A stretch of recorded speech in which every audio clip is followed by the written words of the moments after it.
Praise Lord. खुदावंद यीशु मसीह के मुबारक नाम में हम आपका खैर मकदम करते हैं। इस असेंबली ऑफ बिलीवर्स चर्च के प्रोग्राम ग्रेस ऑफ गॉड में आप सबका स्वागत है आज के इस दिन में, ताकि आप जुड़े और खुदावंद की आशीष को ग्रहण कर सके। तो आइए देखें इस प्रोग्राम को जो है ग्रेस ऑफ गॉड। आइए खुदा के कलाम में चले। आज छोटा सा शब्द है जिससे मेरे को और आपको बरकत मिलेगी। एक लूका का पहला बाब और उसकी 28वीं आयत को पढ़िएगा। लूका का पहला बाब और उसकी 28वीं आयत में कुछ ऐसा लिखा है, उर्दू में ऐसा लिखा है। सरदूत ने उसके पास भीतर आकर फरिश्ते ने उसके पास अंदर आके कहा, आनंद और जय तेरी, आनंद और जय तेरी हो। लोग क्रिसमस का ये पैगाम जो खुदावन ने अपने चहते जबराइल के जरिए से एक लड़की के पास भेजा। उसने किसी बड़े बड़े काहिन के पास नहीं भेजा, उसने किसी राजा के पास नहीं भेजा। उसने अपने काम को कराने के लिए एक लड़की को चुना, और वो भी जो कुंवारी थी। और जबराइल ने आकर उससे एक बात कही, सुनिएगा। फरिश्ते ने उसके पास आकर कहा, फरिश्ते ने उसके पास आके कहा, आए खातून, जिस पर खुदा का खास फजल हुआ है, जिस पर तेरे पर खुदा का खास फजल हुआ है। यानी फजल तो सब पे होता रहा। फजल दुनिया में पहले भी बहुत बार होता रहा, लेकिन उसमें लिखा है आए खातून। खातून माने आए लड़की, आए महिला, आए स्त्री, आए खातून, तुझ पर खुदा का खास फजल हुआ है। बहुत बड़ा फजल हुआ है। फजल मालूम जाते कि लोग किसे कहते हैं? ग्रेस, ग्रेस जो बगैर मांगे ही आपको मिल जाए। यूहन्ना के पहले बाब में लिखा है, उसकी 14वीं आयत में अगर आप पढ़ेंगे तो बहुत अच्छा लिखा है। हमारा ये रीडर का भाग्य, उसको ऐसी आ जाना चाहिए था जैसे बैठते थे। और कलाम देहदारी हुआ, और अनुग्रह सच्चाई से परिपूर्ण होकर, अनुग्रह, और उर्दू में पढ़ी है ना, और जल्दी से बुला के लाए लड़की को। हाँ, और कलाम मुजस्सिम हुआ, और कलाम मुजस्सिम हुआ, फजल और सच्चाई से भरकर, फजल और सच्चाई से भरकर हमारे दरमियान रहा, हमारे दरमियान रहा। और हमने उसका ऐसा जलाल देखा, और हमने उसका ऐसा जलाल देखा, ऐसा बाप के एक लौते का जलाल। यानी बाप के इकलौते मतलब जो इकलौता बेटा होता है, बाप की सारी ताकत उसी के पास होती है। तभी तो खुदावन ने कहा था सारे पहलौठे मेरे हैं। आज खुदावन आपकी जिंदगी से ये बात कहना चाहता है, जब खुदा के फजल को हासिल करने की कोशिश करें। दुनिया में सारे लोग, आधे से ज्यादा लोग धन को पाने की कोशिश कर रहे हैं कि हम धनी बन जाएं, अपना स्टैंडर्ड बड़ा करने की कोशिश कर रहे हैं कि हम दिखे कुछ हैं। नहीं नहीं, बाइबल में लिखा खुदावन घूरे पे से उठाकर अब्राहों के बीच में बिठाता, ये उसका फजल है। और यही फजल में आपके जीवन में आज इस बात को लेकर आया हूं कि खुदा का फजल आप पर बना रहे, और आप देखें खुदावन आपके ऊपर अपना रहम, करम और फजल उंडेल रहा है। तीतुस का दूसरा बाब उसकी 11वीं आयत को जब आप देखते हैं, तीतुस का दूसरा बाब जो कि तीमुथियुस की बात आता है कि खुदा का वो फजल, कि खुदावन का वो अनुग्रह, इंसान का फजल नहीं, खुदा का फजल। किसका फजल? हम जो जानवर होते हैं उन पर कितना फजल करते हैं। अरे बस बाहर और ना इसे, एक रोटी खिला दो इसे। लेकिन आसमान से लिखा खुदा का फजल जाहिर हुआ है, जाहिर हुआ है। किसके जरिए? यीशु मसीह के जरिए जाहिर हुआ है, जो सारे आदमियों की नजात का बाइस है, जो सारे आदमियों का, मनुष्य का उद्धार का कारण है। फजल क्या कर रहा है? उद्धार। हम बहुतों को रुपए दे देते हैं, ये फजल है आपका कि आप उसको दे रहे हैं, लेकिन आप उसे उद्धार नहीं दे सकते। आप उसे उद्धार नहीं दे सकते, लेकिन आसमान का खुदा अपने फजल से आपको उद्धार दे रहा है। और आज मैं इसी बात को, फजल और उद्धार को एक साथ जोड़ना चाहता हूं कि आपके ऊपर फजल इसलिए हुआ है कि आपको नजात मिले। जो without salvation you will not enter in the heavenly kingdom. और यही सेल्वेशन हमें इसी शरीर में लेना है। मरने के बाद उससे उद्धार नहीं मिलता। जीते जी इंसान को उद्धार चाहिए। बहुत से लोग ये उद्धार खो देते हैं। खुदा तो फजल करता है लेकिन वो खो देते हैं। खुदा ने फजल करा। याकूब ने यहूदा के लोगों को कहा था कि तुम्हारे यहां से राजा निकलेंगे, लेकिन जब खुदा बाप ने पहला राजा बनाया, आपको याद आएगा 12वें नंबर के बनियामीन के कबीले से उसने राजा बनाया। किसको? साउल को। कौन? वो जो गधे ढूंढने आया था अपने। वो कोई इतना आलिम फाजिल नहीं था, लेकिन खुदा का फजल उस पे हुआ, उस कबीले पे हुआ, क्योंकि सबसे पहला हक बड़े को दिया जाता है। हमारे घर में हमारे बड़े हैं, हमारी बड़ी बहन, हमारा बड़ा भाई। यही खुदावन भी सबको ऐसे देता है, लेकिन खुदा ने बनियामीन पर फजल करा। मैं खुदा का शुक्र करता हूं कि जोसेफ फैमिली में खुदा ने सबसे पहले मुझे अपने लिए एक खादिम चुना। ये फजल था खुदा का। अगर आज मैं खड़ा हूं इस टाइम, मैं सुबह से बहुत तकलीफ में रहा हूं, मुश्किलात में रहा हूं, लेकिन खुदा का शुक्र करता हूं कि आज आपके सामने खड़े होकर खुदा के कलाम को पेश कर रहा हूं और वैसे ही बोल रहा हूं जैसे पहले बोलता था। ये खुदा का फजल है। और यही फजल आपको भी खुदा देना चाहता है। जब आप बिल्कुल नकारात्मक में आ जाएंगे, नेगेटिव में आ जाएंगे, तो खुदा का फजल आपको पॉजिटिव में ले आएगा। और आप देखेंगे हुआ कैसे। साउल पे फजल हुआ, लेकिन वो उस फजल को रख नहीं सका। जब हम पर फजल होता है तो हमको खुदा के फजल को पकड़े रहना चाहिए। इब्रानी की किताब उसका 12वां बाब और उसकी 28वीं आयत में आप इस बात को पढ़ेंगे जहां पे लिखा है, बस हम वो बस क्या चीज? बस हम वो बादशाह दिखाई नहीं दे रही अभी। एक बादशाह है जो आसमान पर मेरे और आपके लिए चुनी गई है। बस हम वो बादशाह पाकर जो हिलने की नहीं। क्या? बहुत सी बादशाह हिल गई। साउल की बादशाह हिल गई, सिकंदर आजम की बादशाह हिल गई। दुनिया में, हिंदुस्तान में कितनी पार्टी आई, लेकिन उनकी बादशाह हिल गई। आज जो बादशाह कर रहा हूं वो भी हिल जाएगी एक दिन, लेकिन खुदावन की वो बादशाह जी उस फजल को हाथ से ना दे, उस फजल को हाथ से ना दे, हाथ से जाने ना दे। ये हमारे हाथ से निकल ना जाए। बहुत सी चीज हमारे हाथ से निकल जाते, हमारे बच्चे हमारे आंखों के सामने निकल जाते हैं, छोटी उम्र में चले जाते हैं, गंदगी में चले जाते हैं। खुदा ने फजल करा है मेरी मां के ऊपर, मेरे बाप के ऊपर फजल करा। उसने हमारे बाप को 7 बेटी और 4 बेटियां दी। ये फजल था। सब हमारे पापा को कहते थे कि तुमने जो टीम बना ली, तो मेरे पापा कहते थे एक की कमी है भी, तो टीम तो 12 की बनती है ना। वो एक्स्ट्रा में रहता है कि हाँ भाई, क्योंकि जैसे स्टपनी होती है ऐसे उसको रखा जाता है। लेकिन खुदा बाप मेरे और आपको सिखाना मांग रहा है। हर एक के घराने में फजल हुआ है। डॉक्टर आनंद पे फजल हुआ है। चाहे इनके कितने लोग इनके खिलाफ हो, लेकिन ये खुदा के साथ खड़े हैं और खुदावन इनको कसरत से फजल लेने जाना है।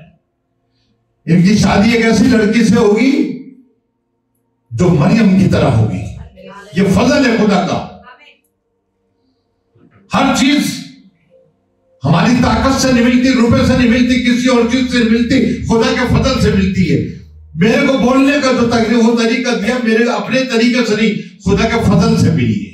और ये फजल हम हाथ से जाने देते हैं। वो कहता जाने ना दे और उसे पकड़े रहे जी, जिसके सबब से पसंदीदा तौर पर खुदा की इबादत खुदा तरसी और खौफ के साथ करें। और जब फजल आप पे हो जाए तो खुदा की इबादत कैसे करें? अपने दिल से करें।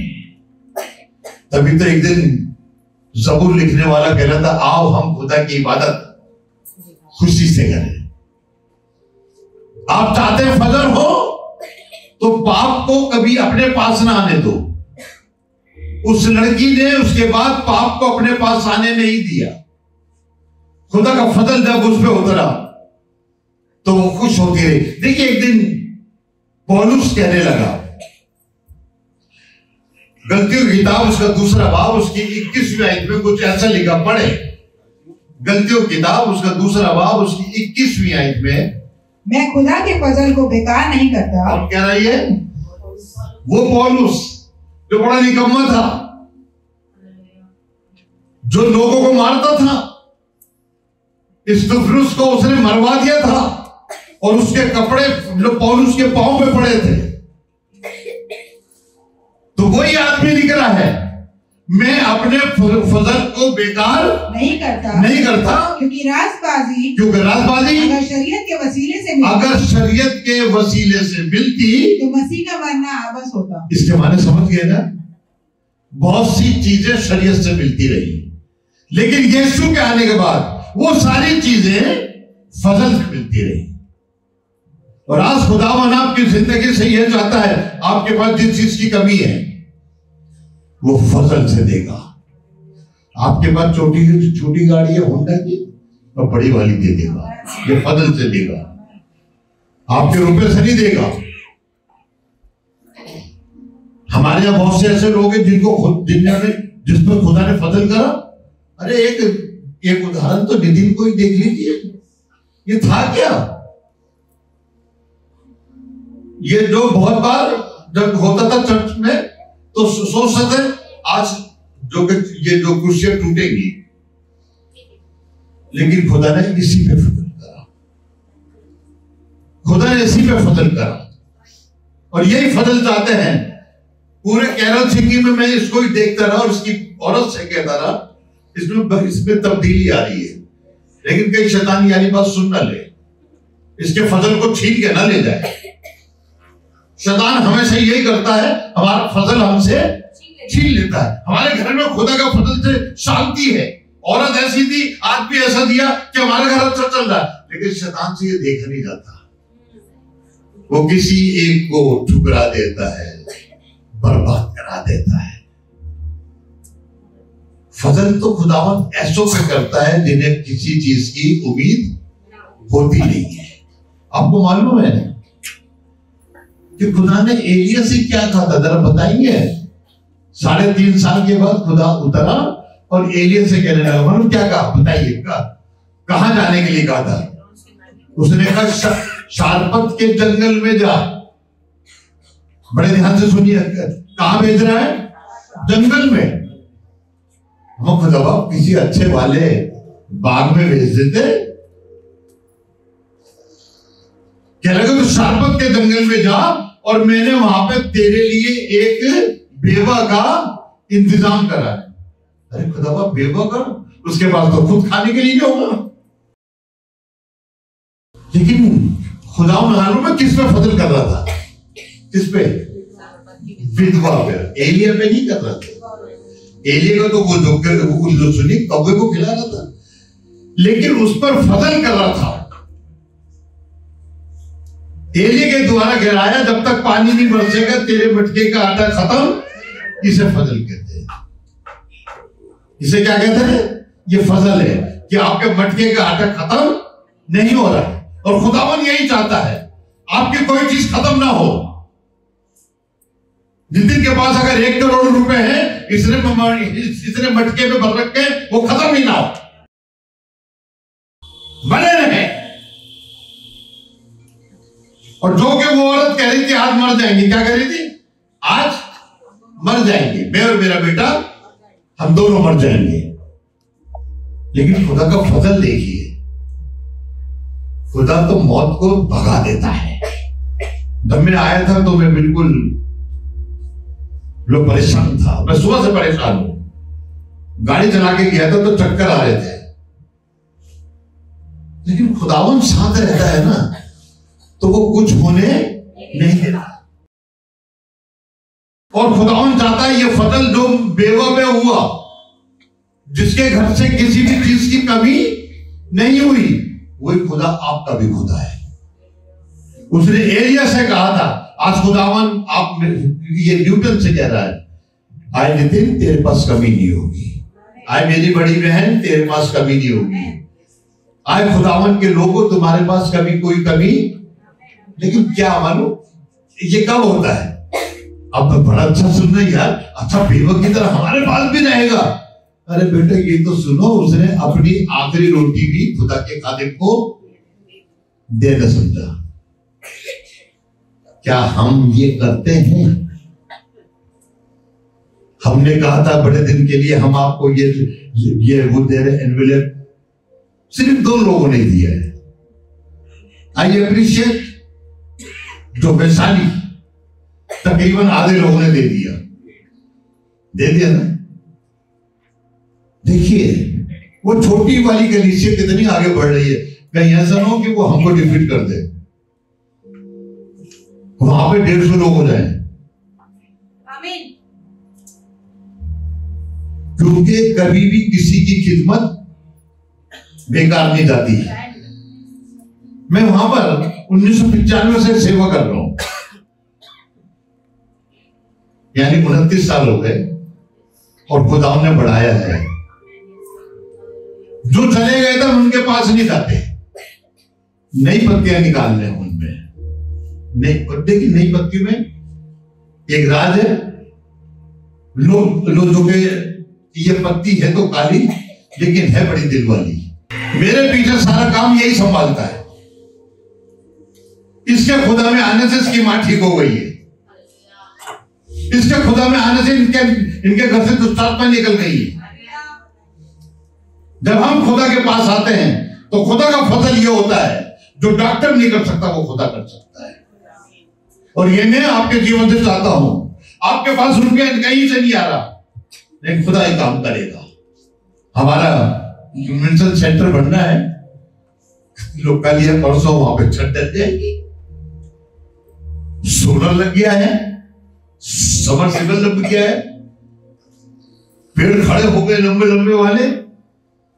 जब हम आपको बुलाएंगे तब आप कहेंगे वाह, WOW कहते हैं ना, उसी पे कहता है ना। यही खुदावन आपके मुंह से निकलेगा, खुदा ने हमें कितनी अच्छी चीज दी है, देर से मिली अच्छी है। और यही खुदावन आपके जीवन द्वारा हम वहां काम कर रहे हैं। हमारे पास कम रुपए की कमी, लेकिन पता नहीं कैसे काम कर रहे हैं, समझ में नहीं आ रहा। वो जो मटेरियल वाला तो मुझे नहीं जानता था, उसने कहा साहब आप परेशान मत हो, घर से बैठकर कह दिया करो, पैसे आते रहेंगे। लोहे का सामान जा रहा है, 1.5 लाख से ऊपर हो गया। मैंने कहा लोग कितने पैसे दे रहे हैं? हम क्या कहता है, अरे आ जाएंगे ना, परेशान क्यों हो रहे? ये था फजल खुदा का। खुदा करेगा इंसाफ सब कुछ। उसके यहां देर है, अंधेर नहीं है। इंसान के पास अंधेर है, देर नहीं है, क्यों करता है जल्दी से। हम इस बात पे लगे हैं कि खुदा का काम बढ़े, खुदा का फजल को आप देखें। देखिए खुदा का फजल एक ऐसे खानदान पे हुआ जिससे एक लड़का पैदा हुआ, उसका नाम था शमसून, जो 12वें अध्याय में लिखा है कि खुदा का फरिश्ता उस औरत के पास आया और उससे कहने लगा, देख तेरे बेटा पैदा होगा। बहन मिल गया ना किसी को, देख तेरे बेटा पैदा होगा, लेकिन तू उसके सर के बाल, अब तो सर के बाल क्या काटते हैं, नीचे से काट लेते हैं सारे, ऊपर के सही रहते हैं। उसने उससे कहा था उसके सर के बाल न कटे, और उसने वही करा और खुदा का फजल बना रहा। मालूम कैसा फजल था? एक जबड़े की हड्डी से कितनी होती जबड़े की हड्डी? इतनी होगी, गधे के जबड़े की हड्डी। उसने एक हड्डी से हजारों को मार डाला। क्या बात है खुदा, अब तलवार की भी जरूरत नहीं है, लेकिन उसका फजल छिन गया। किस वजह से? क्योंकि उसने अपने सर के बाल नहीं कटवाए। तब तो कहते हैं भैया मत कटवाया करो इतने, फजल होगा खुदा का तुम पर। सुनने वाले सुन ले, अपने बच्चों के भी नहीं कटवाए इतने बाल। जो लड़का अपने बाल कटवाता, मुझे मालूम है जब उसके लड़का पैदा हुआ तो सबसे पहले क्या करना है, ऊपर वाले छोड़ दे, ये काट दे। हम खुदा के फजल को अपने हाथ से जाने देते हैं। शमसून ने खुदा के फजल को अपने हाथ से जाने दिया। किस वजह से? एक औरत के साथ उसका टाका भिड़ गया। उसका ये टाका भिड़ना था, उसकी जिंदगी बर्बाद हो गई। हम सबको सिखाते बेटा ऐसा काम मत करना, लेकिन पादरी तो हफ्ते में एक बार मिलता है 1-2 घंटे के लिए, बाकी तो बच्चे घर में रहते हैं अपने, लेकिन फिर भी थोपते हैं चर्च में। अपने बच्चों को संभालिए, उनको सिखाइए। जैसे मैं यहां हफ्ते में 1 घंटा उनको सिखाता हूं। मैंने अपने बच्चों को बड़े प्यार से रखा, लेकिन आपने नहीं कभी देखा होगा उन्होंने यहां से बाल कटवा लिए और कह रहे नहीं पापा ये तो हो जाएंगे, दोबारा आ जाएंगे। नो, जो मेरे बच्चे होते हैं वो मेरा हुक्म सुनते हैं, चाहे वो मेरे अपने बायोलॉजी हो या वर्ल्डली हो। सब बच्चे मेरा हुक्म सुनते हैं और खुदा उनसे खुश होता है। हालेलुया। हमारे 4 दिन की कैरल सिंगिंग में 15,000 से ज्यादा है। अच्छी बात है।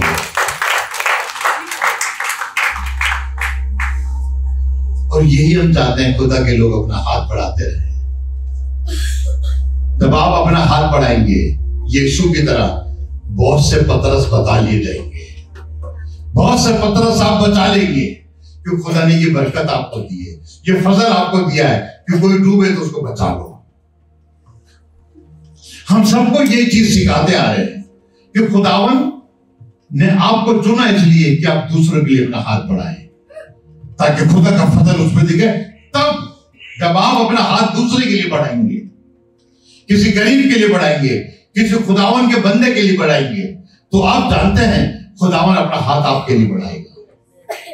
एक लड़के ने अपनी 5 रोटी और 2 मछली खुदा बाप को दे दी, जो उसका अपना खाना था, तो खुदा ने कितना फजल करा मालूम है?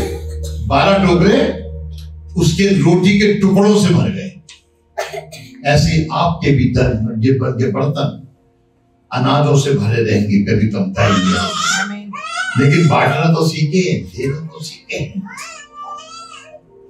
अपने बच्चों को तो हर कोई खिलाता है, अपने बच्चों को तो हर कोई खिलाता है। आदमी वो है जो किसी दूसरे को खिलाते हैं। हम अपने बच्चों के लिए चोरी भी कर सकते हैं, खिला देते हैं उसे। दूसरे के लिए हम क्या करें? हमारे को होते भी हम नहीं देते हैं। उम्मीद है कि आज आपने जरूर बरकत को हासिल किया होगा और खुदावंद ने आपको आशीष दी होगी। हम चाहेंगे कि आप हमसे संपर्क करें। अगर आप किसी भी तरीके की सहायता करना चाहते हैं, दुआएं हैं आपके पास, प्रार्थनाएं हैं, तो ज़रूर आप हमसे संपर्क करें। हमारा पता और हमारे नंबर्स आपके पास पहुंच चुके हैं। आप इनके द्वारा हमसे कांटेक्ट कर सकते हैं, ताकि हम दुआओं में और आपके साथ मिलकर खुदावंद की महिमा में आगे बढ़ सके। Praise the Lord. खुदा आप सबको बहुत आशीष दे। हमारा एड्रेस है assembly of believers church, S410 street number 11, school block, Shakarpur, Delhi 110092।